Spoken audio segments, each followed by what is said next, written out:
বন্ধুরা, অনেকদিন পর আপনাদের সামনে আবার এলাম। হ্যাঁ, আপনাদের দেখাতে বাজার করে গেছিলাম। বাজার দুবার করে গেছিলাম, জানেন তো।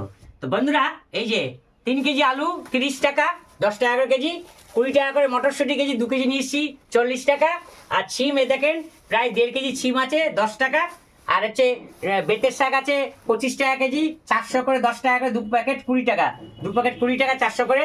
আর 10 টাকার কলি 1 কেজির উপরে আছে। বেগুন 1 কেজি 22 টাকা নিয়েছে। টমেটো 1 কেজি 600, 1 কেজি 600 হচ্ছে 25 টাকা নিয়েছে। গাজর 1 কেজি 15 টাকা নিয়েছে। আর রসুন হচ্ছে 15 টাকার 100 নিয়েছে, 115 টাকা। 4টে আছে, 2টো রান্নার জন্য নিয়েছে। আর এই ডিম নিয়ে এসছি 11টা ডিম 80 টাকা। 15 টাকা জোড়া, 5×5=75, 10টার দাম হয় 75 টাকা। আমি রোজ ডিম বললে নিই বলে একটা আমাকে 5 টাকায় দিয়েছে বড় ডিম। এই হচ্ছে আজকের বাজার, আপনাদের দেখালাম, শেয়ার করলাম।